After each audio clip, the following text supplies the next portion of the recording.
Halo, assalamualaikum warahmatullahi wabarakatuh. Sekarang hari Sabtu, alhamdulillah, dan selamat buat kalian yang berakhir pekan, yang lagi liburan atau yang lagi kemana. Semoga sehat selalu, dilancarkan rezekinya, dilancarkan usahanya, dan yang paling penting sehat terus ya. Nah, gue akan bahas video ini karena kalau misalnya di video-video sebelumnya kalian banyak lihat proses cupang tuh dari pertama gue rekanan sampai sekarang. Nah, gue akan bahas suka dukanya jadi breeder dan seller. Dari pengalaman gue pribadi, gue akan sharing ke kalian. Jadi buat kalian, kalau ada baiknya ya diambil, kalau ada buruknya jangan. Terus kalau misalnya ada salah berarti dari gue pribadi. Kalau misalnya ada manfaatnya bisa kalian ambil, jadi buat pelajaran ataupun buat yang lainnya. Yang baru bergabung jangan lupa subscribe channel YouTube Galaxy Koi Indonesia. Bantu channel ini untuk road to 100.000 subscriber. More info, gua udah ada di Shopee perdana, langsung gua support langsung gua support buat subscriber ini nih satu rak ini ya. Ini cuman ada 50 pasang, langsung gua support di Shopee. Pokoknya kalian cek aja ya, nanti Shopee gua lagi proses tadi dilihat. Pokoknya langsung kita support di Shopee. Yang nanyain banyak banget di Shopee, Bang, di Shopee di Shopee. Langsung gua sediain. Pokoknya siapa tercepat 50 orang tercepat langsung ke Shopee khusus Pulau Jawa ya, mohon maaf, luar Pulau Jawa pakai Shopee agak ribet, ada JNT-nya nggak bisa. Nah, kita akan langsung ke videonya.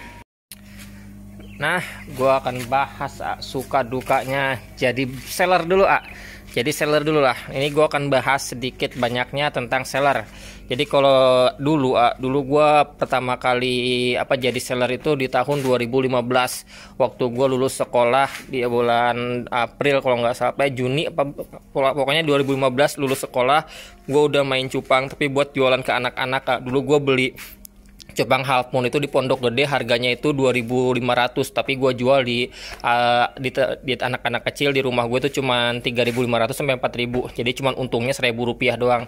Waktu itu gue belum kerja karena ijazah gue waktu itu ditahan karena masih ada tunggakan. Nah, dari situ sedikit demi sedikit gue main di Facebook, ternyata ada grup Facebook cupang Indonesia, komunitas cupang hias Indonesia. Dari situlah gue belajar banyak sedikit demi sedikit cara jualan biar bisa meningkatkan omsetnya lah kayak gitu. Karena kalau misalnya di online kan kita bisa lebih banyak belajar kualitas dan juga ada harga, ada rupa seperti itu.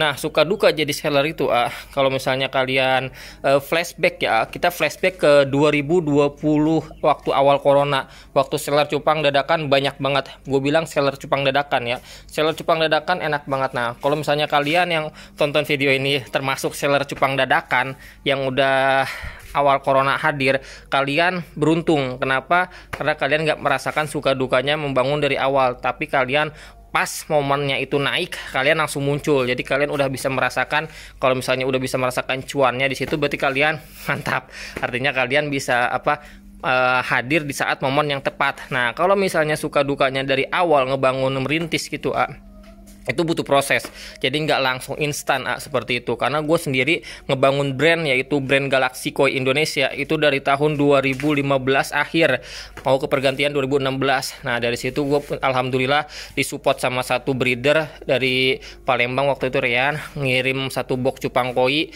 Sistemnya itu kalau laku baru bayar, karena gue waktu itu nggak punya modal, karena maklum belum kerja, ijazah ditahan, ijazah ditebus aja 2016 pas sudah kerja. Alhamdulillah, kerja bangunan lah kalau nggak salah, kuli bangunan. Tapi dari situ gue proses sedikit demi sedikit, alhamdulillah.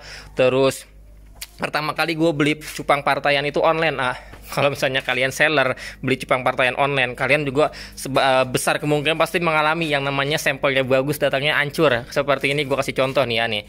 Sampel yang dikirimin tuh kayak gini. Sampel yang dikirimin nih, sampel yang dikirimin. Jadi ikan-ikan pilihan lah, ikan-ikan pilihan yang dikirimin tuh kayak gini rata-rata. Ikan-ikan ajib lah pokoknya buat indukan. Tapi pas datang ya bukan sesuai sampel, jadi beda lah sama sampel kayak gitu. Nah, gue juga sering sering banget gue ngalamin kejadian-kejadian kayak gitu. Tapi dari situ gue sedikit banyaknya gue belajar, ternyata untuk ngebangun rekanan bisnis itu ternyata susah. Jadi nggak semua orang tuh kita bisa ajak kerjasama dalam bentuk rekanan bisnis. Jadi kebanyakan orang yang pengen usaha itu pasti pengen untungnya banyak.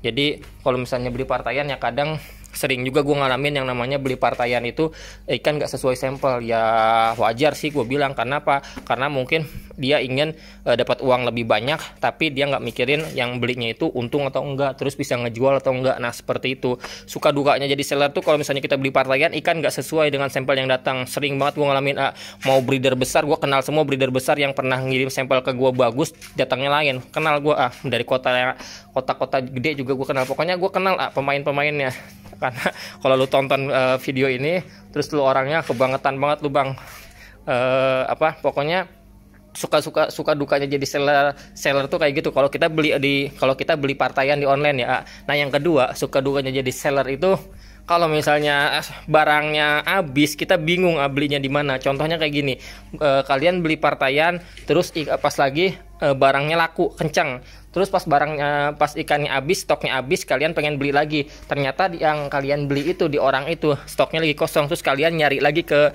yang lain untuk beli partaian di online. Nah kadang-kadang hal serupa seperti itu juga kadang-kadang bisa menyebabkan sampelnya bagus, datangnya lain, seperti itu.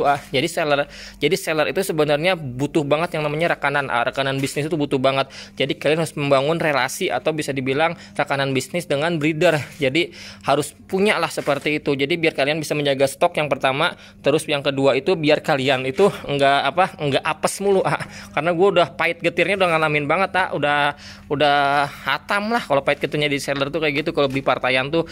Nah terus apalagi jadi seller tuh. Nah jadi seller itu pahit getirnya itu seperti ini. Kadang-kadang kalau kita beli partaian misalnya dulu gue beli partaian per 50 ekor. Nah kadang-kadang ikan belum kejual semua aja, kadang-kadang ada yang mati, ada yang sakit. Ya namanya makhluk hidup, kita mah mohon maaf aja ya, namanya makhluk hidup ya pasti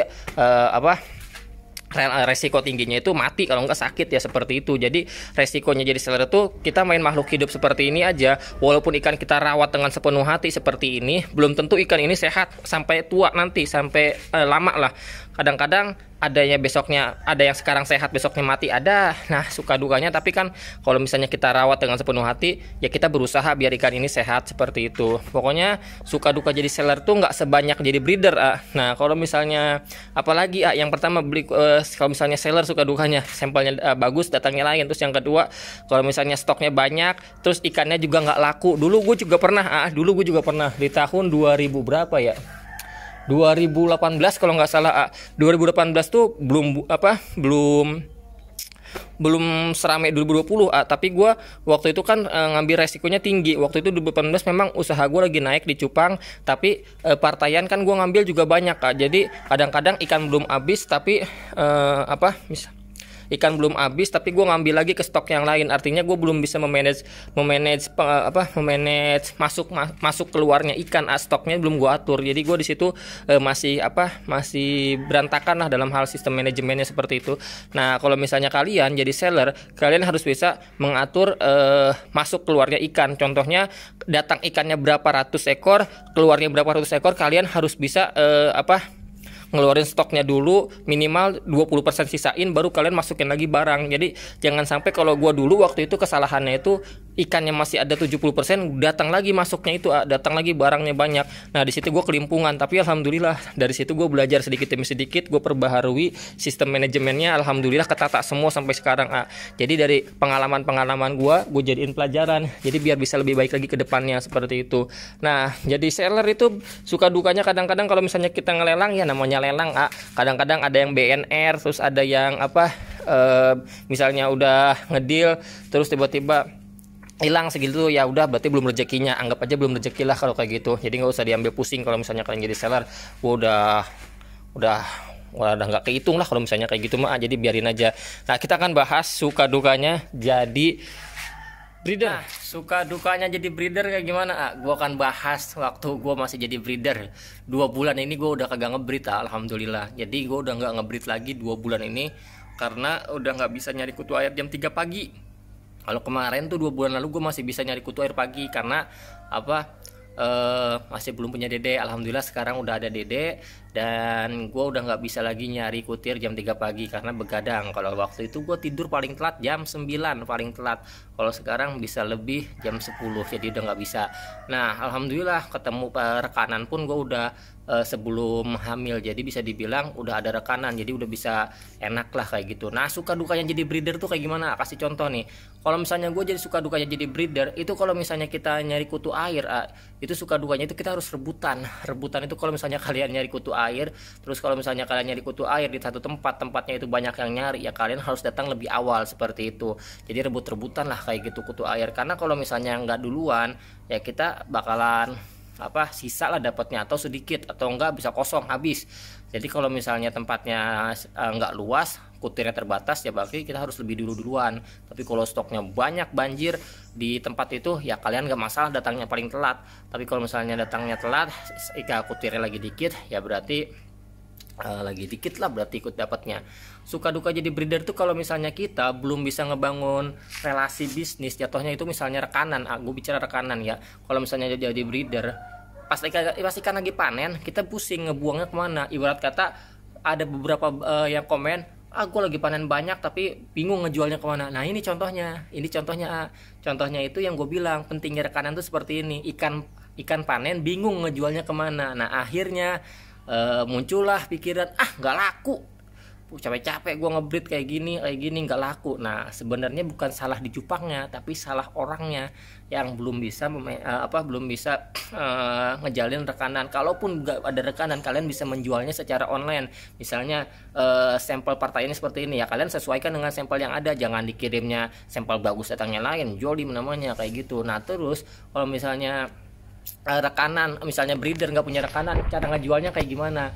Ngejualnya gampang, udah ada di Facebook itu grup-grup cupang, mau di Indonesia, Jabodetabek, terus luar pulau, banyak banget lah pokoknya grup-grup cupang Indonesia. Jadi kalian tinggal menyesuaikan aja. Nah segala info lagi, kalau misalnya kalian pengen jadi breeder, kalian harus bisa ngebreednya itu harus bisa ngebaca pasar mana. Maksudnya pasar tuh jenis mana yang lebih cepat putarannya itu di pasaran. Nah misalnya itu jenis A misalnya, nah kalian breed jenis A. Apalagi kalau misalnya jenis A itu mau naik mau turun stabil dia harganya, jadi istilah kata flat lah kayak harga KPR rumah. Nah kalau misalnya udah seperti itu, nah kalian tinggal mainkan kualitas dan kuantiti. Nah seperti itu. Kalau misalnya contoh kasarnya aja, kalian jual partaian itu satu ekornya 20.000 lah satu ekornya.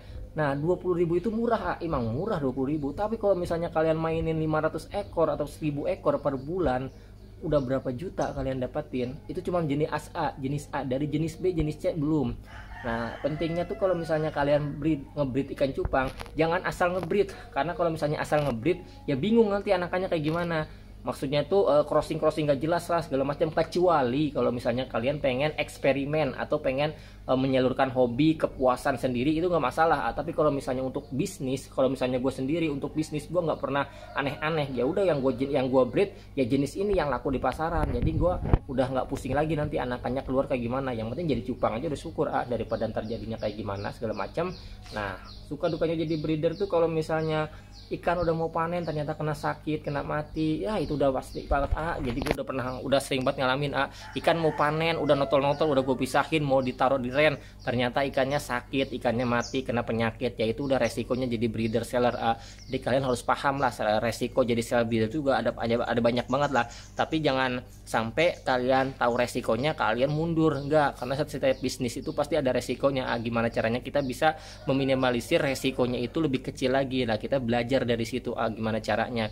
Terus kalau misalnya resiko breeder itu biaya pakan, kalau misalnya kalian beli itu pasti lebih besar. Jadi jangan sampai biaya pakan itu lebih besar daripada pemasukan seperti itu. Karena kalau misalnya gue breeder sendiri, gue dulu punya prinsip, kalau gue kutu airnya beli berarti gue stop ngebreed, nggak usah. Kenapa? Karena nggak masuk dalam hitungan bisnis gue. Kecuali kalau misalnya gue beli tapi di saat kutu air di alam nggak ada, itu nggak masalah. Tapi kalau misalnya gue beli setiap hari terus nggak masuk dalam hitung-hitungan, gue nggak akan ngebreed seperti itu. Nah ada lagi banyak banget lah pokoknya suka dukanya. Pokoknya dari sini aja kalian bisa ambil kesimpulan lah seperti itu, suka duka jadi breeder dan juga seller. Pokoknya buat kalian yang udah tonton video ini, Terima kasih banyak udah nonton. Sehat-sehat buat kalian semuanya. Yang belum subscribe, yang belum follow Instagram kita, di follow. Ada support promo juga, kita support di harga 50 ribuan, cuman sampai 50 ribuan sampai 200 ribu. Kalian langsung follow Instagram kita. Dan jangan lupa di Shopee kita lagi ada big sale, support satu rak ini baris belakang. Pokoknya buat kalian, bukan buat siapa-siapa lagi, buat kalian tentunya yang nanyain mulu. Pokoknya sukses terus buat kalian semuanya. Kalau kalian sukses, kalian berhasil dalam satu bidang, gue sangat bersyukur. Kalau misalnya kalian sukses dalam hal apapun, kalian harus bisa membuktikan kepada mereka yang merendahkan kalian. Jangan sampai kalian balas dengan keburukan, tapi balas dengan hasil dan kreativitas kalian dan karya kalian. Jadi terima kasih banyak yang udah tonton. Sehat-sehat buat kalian semuanya. Wassalamualaikum warahmatullahi wabarakatuh.